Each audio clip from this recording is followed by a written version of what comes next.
All right, welcome into the CFB season show. I am your host, Chris. You can find me on Twitter at CFB Talk 07.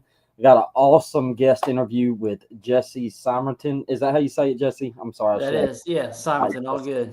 Simonton, who does great work. I followed him, I think, back when you were Saturday down south at one point on 3, and now you got a newsletter. Before we get started, can you, and I'll do this on the back end too, can you tell everybody where they can find that newsletter?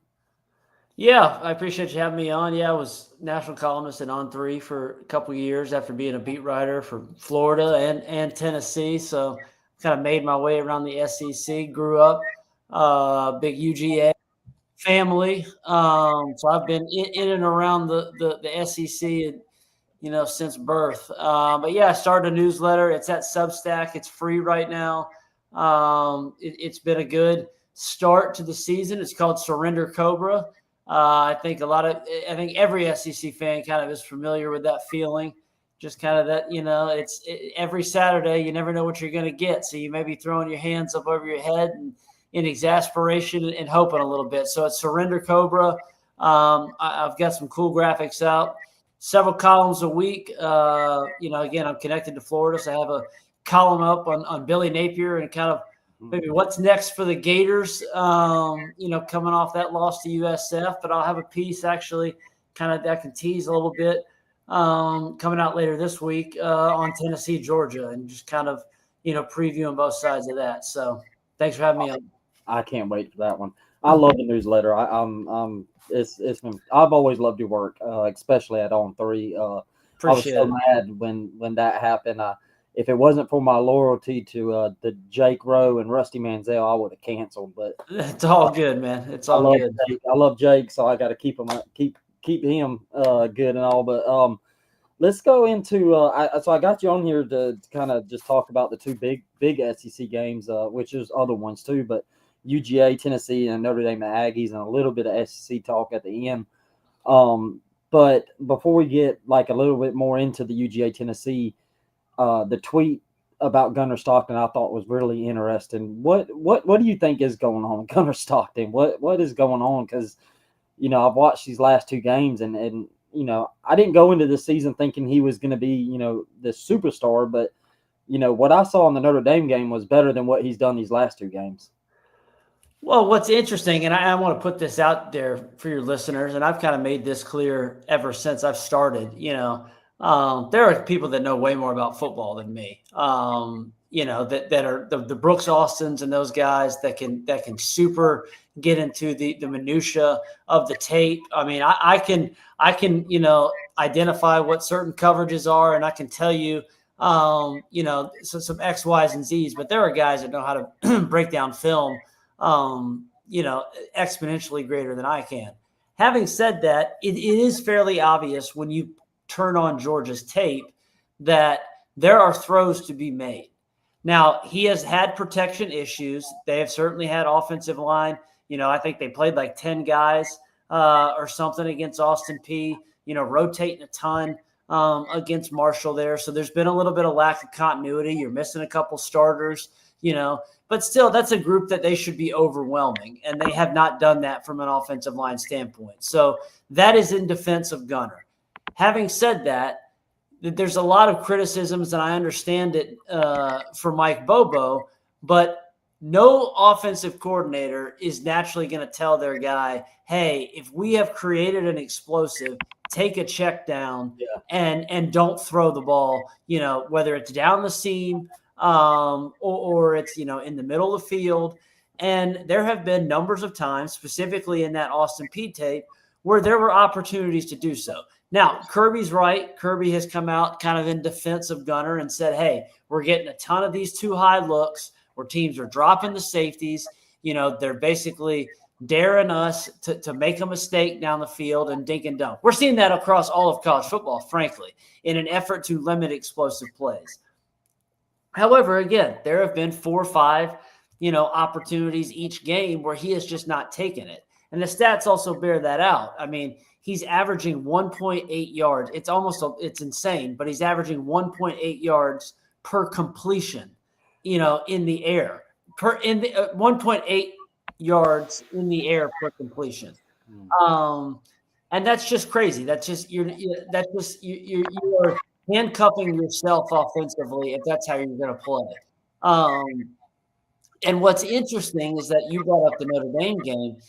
He was kind of like a wild thing in that game, and that was a surprise because it was his first, start. He had never started a game before. Got thrown to the fire against Texas. Obviously, the team rallied around him in the SEC championship game, but against Notre Dame, he took chances. He put the ball into harm's play multiple times. Now, I actually think they didn't lose that game because of him. They lost that game because, the rest of the offensive talent around him kind of let him down. But he was not like any sort of world beater in that game. But you were like, hey, man, this guy's got some zip on the ball. He can push it vertically.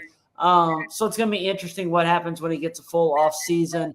Obviously, UGA has invested heavily at the receiver position. Noah Thomas, Zachariah Branch. You have the two nice 5-star freshmen in Wiley and Taylor.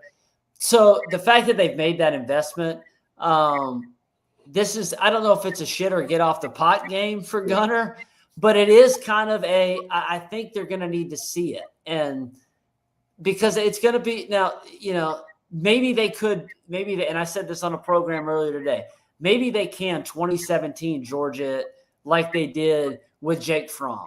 That's not out of the realm of possibility. And when they went, that was his first road start going into Knoxville too.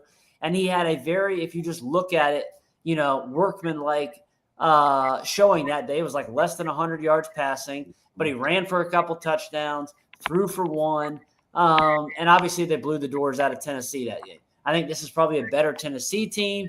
We'll see if where this Georgia team is, vis-a-vis that is defensively. But Gunner's going to have to make some plays. And it's interesting because, teaser for my piece, a lot of quarterbacks, young and old, are obviously struggling on the road, but especially these guys kind of making their first or second career, start, where you're talking about Ty Simpson, Arch Manning, Austin Simmons, you kind of go down the line, CJ Carr, a lot of guys with high profile, high pedigrees that have really struggled going on the road. And so Neyland is a raucous environment. It's going to be loud as hell. So we'll see what Gunner's got. Yeah, definitely. And that leads into my next question. When you mentioned Mike Bobo, I've always been one of his biggest fans. I think last year I kind of got off the bandwagon a little bit, but the Bobo discourse in Georgia, at least among the fandom, is very toxic. I almost kind of wanted him to go away just because I'm so tired of the toxicity between us fans. It's just a toxic conversation. Where do you stand on Mike Bobo? I mean, like I said, I've always loved him for the longest time. Last year left a little sour taste in my mouth, but he is one that I think is a pretty decent OC. What's been your take on the whole, Georgia fans and, the big hate with Mike Bobo? Yeah, I understand some of the frustrations because honestly, I do think there's a disconnect, not only with Georgia fans, but even with many national media members that I think just take what some Georgia fans say, and it's easy to kind of make Bobo a punching bag, but then you actually delve into the stats. Last year was a problem. There is, I don't think there are excuses for last season. But you were even having folks in the national media in 2023 acting like Georgia's offense had problems when McConkey and Beck and these guys were putting up monster numbers. And then when he got hired too, obviously Todd Monken is the best offensive coordinator in Georgia history. I don't think there's any arguing that. But even Georgia fans were ripping on Bobo back there in the Rick days when in 2012, you can correct me, I'm going to be very close on this. I may be off by, I think they were like 1 or 2 nationally in yards per play. Yeah. Mm-hmm. And it was, and obviously he had stacked talent. That was with Gurley, Marshall. Those guys were freshmen. Aaron Murray would have won 2 national championships if he was coached by Kirby Smart, probably, because he would have had a better defense. He was having to basically carry, the 3rd and Grantham for those boys. But Bobo back in 2012, 2013, what he did with Hudson Mason is ridiculous, and so I do think that he has an unfair rap overall by Georgia fans. But last year was concerning because Georgia did not run the ball well. So there's some Stacey Sturl stuff in that too. Obviously, the receivers dropped a million balls, and the quarterback regressed. And was that because he had a confidence issue? I don't know. So this season, they're going to need Bobo to scheme it up, and Saturday's going to be a day. Tim Banks is Tennessee's defense is salty. They're going to be without two, starting corners though, so that's going to be interesting. Their defensive line probably isn't quite as deep as it was a year ago, but I think they're probably a little bit better at linebacker. But on the flip side, and I will say this, Georgia fans have every reason to have concern and consternation about what they're going to get out of their quarterback. I do think that Tennessee fans are kind of riding really high right now off of a Joey Aguilar beating the hell out of a Syracuse team that I already predicted was going to badly regress this season. And this wasn't some awesome take. Even Vegas saw the same thing. They won 10 games a year ago, and folks thought they would barely make a bowl game. Well, they barely beat a UConn team that's going to be pretty bad a week ago. Fran Brown had them running laps after there. So I'm not sure how much we know about Tennessee's offense with Joey Aguilar, with that new look offensive line. That and the fact that Josh Heupel has just had his number, got against Kirby. He's averaging some 35 points a game against the rest of the SEC. He hasn't scored over 17 in 4 chances against Kirby. He's averaging, I think, just over 2 touchdowns. They've never had over 400 yards. They basically average somewhere between, I think it's like 4.3 yards per play. And so as much concern as, Georgia fans, I think rightfully have about their quarterback, I do think that they still probably will have the best unit on the field on Saturday. If you just took the 4 units individually, their defense is probably the number 1 unit you would take. So I think we're looking at a rock fight. I was kind of surprised that the line was at 49, right around 49 and a half. I think it might be first to 20 wins. I don't know. That's funny you said that. I actually told me and my co-host was in a group chat earlier. We were talking about that. I really honestly probably see it like a 21-17, 20, 14 type low scoring game. It wouldn't surprise me either. I've seen this play out a couple of times with Kirby Smart and UGA where we'll play an opponent. Matter of fact, last year, even though the offense didn't look good during this game, but I remember leading up to the Texas game, we had a lot of underwhelming showings, and the vibe around that game was, Texas is fixing to murder us. And then we go in and beat them, and I could see that playing out with Tennessee too, because the vibe seems to be nationally. I'm seeing a lot of Tennessee picks nationally. So, well, the thing that I will say this, the thing that's concerning is that, well, I guess it's twofold. Georgia I do think they're much better at running back this year. Yeah. And so the offensive line has at least had moments where it's like, hey, it looks like they may be actually to move people for, 5, 6, 7 yards a chunk. And then it's up to Frazier if he can hold on to the ball. And Chauncey and those guys, I think that they got some wiggle back there where they can maybe hit a couple of explosive runs. The concerning thing is that it hasn't been overly easy, at times against both Marshall and Austin Peay. Now they kind of took their foot off the gas against Marshall. They came out roaring, 21 in the first quarter. The other thing is too is that what's hard to know about Georgia, and this is from a big Georgia fan. Kirby, it's not that you cannot say that he doesn't care about, because he's on those guys' ass every game, but they never cover those giant spreads. He's something like 0-15 or 0-16 when the spread's over 35 points. So it's on one hand, you're like, hey, the Austin Peay game, it was chopped and screwed with the rain delay and you don't get the touchdowns in the red zone and that kind of stuff. At the same time, it's not, Kirby's been there a long time, and there's a number of 0-16 is a lot of games, and they're winning all those games. So we'll see on Saturday. Yeah. When you do your Tennessee Georgia preview, are you going to pick the game in your column? I haven't decided if I'm going to do that, but it's more of just kind of identifying what I just kind of laid out here, where there's some concerns, I think, rightfully so for Gunnar Stockton. But at the same time, I mean, again, I don't want to tease the whole article. I mean, Kirby with these amoeba blitzes and this, think about the games the last couple of years where they're just sacking the hell out of Tennessee because, Heupel in those splits hasn't really been ready for it. So is that going to be the case? And that's why, again, I think it could be first to 20 wins. Yeah. All right. Let's just move to Aggies and Notre Dame real quick.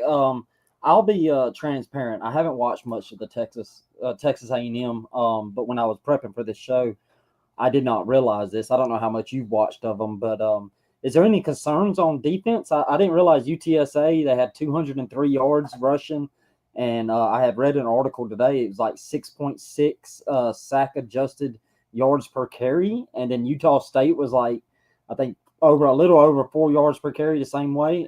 Is there any concerns there? Yeah, so I have not seen A&M live at all, but I did watch like the cut-ups of both of those just real quick, and then I've dove into the stats too. Again, 2 games, small sample size, but college football is the ultimate small sample size. By the end, by this end of this weekend, you might have played a quarter of your season. Who knows? So Texas A&M right now, after 2 games, you just rattled off those stats. Here's 2 more. They're last in the SEC in total defense, and they're last in points per game.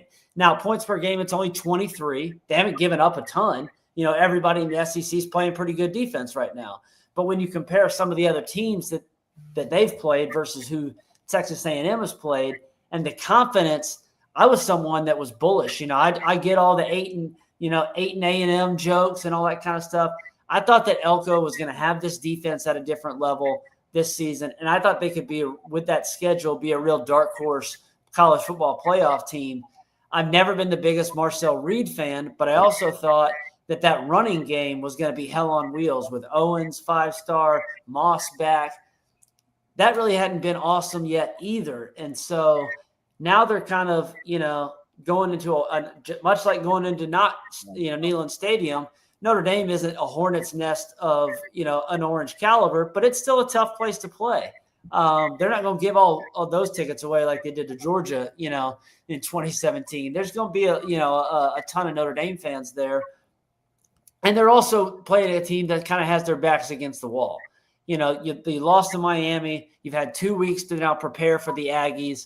CJ Carr, another guy who was kind of up and down in that first career road start. So I think there's going to be some opportunities there for the Irish to make some plays. Obviously, Jeremiah Love might be the best individual running back in the country. And so if you're allowing over 6.5 yards per carry already against, some G5 dudes, now you're facing a guy who may be, competing for the Heisman potentially. So concerning for sure for Texas A&M. And this was they're 2-0, but it has been kind of an inauspicious start defensively. Yeah, that's a good transition. I guess my biggest question on the Notre Dame side, they're gonna feed Love, right? Since they didn't do it in Miami. One would think. I mean, that was certainly a strange. I've joked, and honestly, you could make some of the same criticisms, I think, for Bobo this season thus far, or maybe it's a Gunner thing. I don't know. But I've joked that, Denbrock the last 2 years has been operating kind of the pickleball offense, which it's this, it's just this little dink and dunk. Nothing's down the field. Everything is in this box and kitchen. And there's a cost to that, and they, CJ Carr did not really throw the ball down the field. So we'll see. I mean, I think I would certainly feed the beast, and Jeremiah Love is a beast for sure. Yeah, definitely. Before we move on to the SEC talk, I always grew up, I was one of the weird ones in the South. I've always liked Notre Dame. I've always, I grew up watching Rudy. I'm a smaller guy, so that movie was awesome to me. The gold helmets are beautiful to me. But the majority of people in the South, my friends, family, they just absolutely despise Notre Dame. But it is absolutely wild how Marcus Freeman has made people that I know in my family and social group that are all now just yeah, we kind of like them because of how just talk about Marcus Freeman and how he's been able to kind of just flip that narrative with Notre Dame, particularly down here in the South. Yeah, I mean, he's got just kind of a quiet, cool swagger to him, and I think everyone saw it. It helps that he's replacing a guy that a ton of folks I think can't stand. That Brian Kelly is never been considered the most affable and likable guy. And I've defended BK as a football coach, but you cannot deny that he has kind of a prickly personality, and he makes it easy for folks to kind of criticize and kind of lampoon him. The day that Marcus Freeman got hired, Notre Dame puts out that video, and that the locker room goes crazy. The assistants he retains go crazy. So there's something to that. And I also think that, he has been, I think he's taken accountability for some of his shortcomings. When they lose to Marshall and Stanford in that first season, that was not supposed to happen. And I was skeptical that he was the right guy after that. And even last year, they face plan against Northern Illinois, but they've come back, and he has also proven, I think he outcoached Kirby Smart, and Kirby Smart's probably the best coach in the game. I think he outcoached Kirby Smart in that playoff game a year ago with kind of doing some of the, time management clock stuff that he did with the substitutions and the fake, the punt and all that.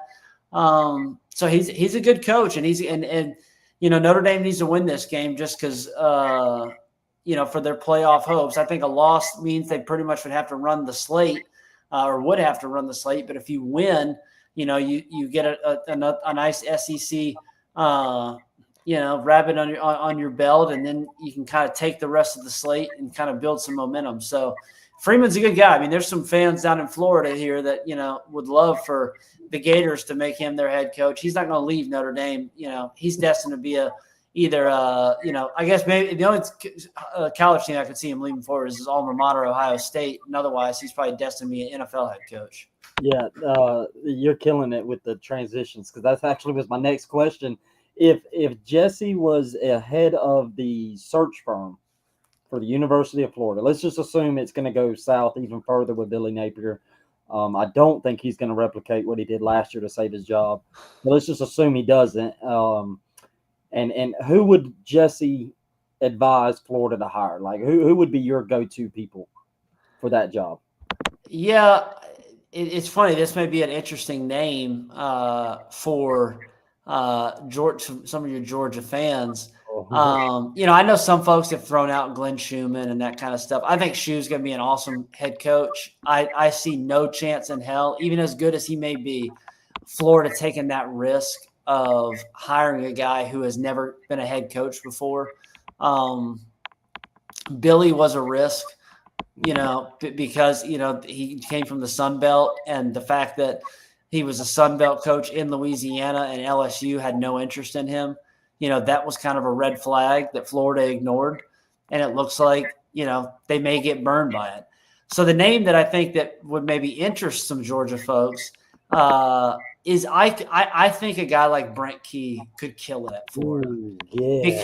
Because I think that if he was given the resources to recruit the way he was an awesome recruiter at Alabama, and he is kind of this tough, hard-nosed coach who's going to play a Kirby Smart, Nick Saban, whatever style, a brand of physical football. He clearly has a keen eye, I think, for assistant coaching talent. Buster Faulkner's a great offensive coordinator. He loses his defensive coordinator, hires another good one. I think Brent Key would be a very interesting choice. To me, I think he would be a better fit at Florida than a guy that a lot of Gator fans want, and that's like Jedd Fisch. Yeah. Jedd Fisch is a popular name. Jedd Fisch has ties to the program. I think Fisch may work. I don't know, but I'm skeptical there. Fisch would love to have the Florida job. Eli Drinkowitz would love to have the Florida job. Maybe Eli would be a really good hire because he's been in the SEC. You give him better resources. If I'm going to stay in the SEC, I probably would gamble on Kiffin more than a drink. But I think Brent Key honestly would be a great coaching hire, and one that I don't think a lot of Florida fans have maybe considered. Alex Golesh, I think he has an edge to him. I jokingly tweeted and had it in my column, that Florida fans got a up close and personal look at a guy who can win in the swamp. on Saturday and maybe their future head coach. Golesh, I think he has an edge. He has an awesome offense, but I think there's two demerits for him for the Florida job. One would be, again, he's a G5, G6, whatever coach. Does Florida want to go back-to-back on that? And two, how does Florida feel about a guy who's running an offense like Josh Heupel, which I don't want to say has been figured out in the by the SEC teams, but it has not been as dynamic as it was in 2022. The last couple of years, Tennessee has still been a very good team. They made the playoff a year ago. Their program continues to be on the rise, but ironically, it's because Josh Heupel has surrounded himself by some really good defensive assistants, and they play a very physical brand of defensive football, and they can really run the ball. Tennessee, people don't understand this. It's a spread system, all that, but it is still predicated on, that inside zone, running the ball downhill. Do they think that Alex Golesh, a guy who's a pass-happy guy with a quarterback run game that's very similar scheme, do they want that? I'm a little skeptical there, but Brent Key would be probably the number one choice. This is a complete pipe dream, but the number one choice for Florida fans is you call Nick Saban and say, "Hey, do you want to come out of retirement and take over a program that, if given the right, Ferrari could roar?" But I think Saban's time is kind of done. God, I sure hope so, because I think out of all those, as a Georgia fan, there hasn't been a hire Florida's made yet that has really scared me. I think Kiffin would scare me just because that offense with those kind of athletes, that would be wild. Brent Key, I love Brent Key. I didn't even think that's where you were going to go. I love him. That would be a great one. I've seen Dan Lannon, but I don't think he's leaving Oregon. There's no reason to, in my opinion. No, Lanning's one of those ones too that I know he didn't go to Georgia, but he's like the only guy that I could see if he makes a lateral move, like being the guy that would be like, okay, I would take the baton from Kirby if Kirby retires. But yeah, I don't see that. I don't see that happening. And I don't think Georgia fans should be afraid of whoever Florida hires as long as Kirby Smart is still, that's true. Invested in wanting to be the head coach at Georgia. So that's very true. I'll ask you two more and then we'll end it. Bama. I've always been the biggest DeBoer fan from his time at Washington and previous before that. This may be an overreaction, probably is. I'll be curious your thoughts. The FSU loss I came on our show and just said I was pretty much done with him. I've lost all faith in him. Where do you stand on DeBoer and Alabama? I'm still in TBD. Yeah, but I am. And I wrote a big column on it that I encourage folks to go check out at Surrender Cobra, and it was kind of a two-parter. The first part was just that this is going to be the new reality for Alabama fans, and welcome to the mud, y'all. Get used to it because it's they've been living in the penthouse for a long time, and now they're kind of down in the mud with everybody else, and they've had to ask questions that a lot of college football fans have had to ask on every Saturday for the last 20 years. My concern in part two of the column and the unknown is I thought DeBoer, he's a fish out of water in Alabama. Yeah, he had, no recruiting acumen, had not, coached outside really, the West Coast or any of that kind of stuff. But he had, you don't stumble into a record like 100 and whatever he was and 8 losses. I mean, it's just you don't accidentally fall into a record that good. Having said that, I do think, and I don't know if you're a big Falcons fan or whatever, I did not see their loss on Saturday, to the Bucs. But having said that, it certainly seems like Michael Penix might have been saving or doing a lot for Kalen DeBoer's bacon those 2 seasons, because what we just haven't seen at Alabama the last 2 seasons is a buttoned-up football team. They've been, they've had a lot of the same issues that Florida's had under Billy Napier, whether it's the lack of discipline, the penalties, special teams errors, in-game, just kind of coaching management issues. And so I think there are reasons to be concerned. They certainly kind of exercised a little bit of hate, against the Louisiana Monroe team on Saturday, dropping the 70 burger. We'll find out a lot more about them, I think, in a month, 3 weeks or so when they play, in Athens. I don't think Wisconsin's any good, so I think they should be, get past the Badgers fairly easily. So we'll see. I mean, the pressure's on Kalen DeBoer. The fact that, a week after, or it took 1 week, into this season for Alabama, boosters to already start, calling guys and giving, anonymous quotes and whatnot is a huge concern. I picked Alabama in the preseason to win the SEC. Me too.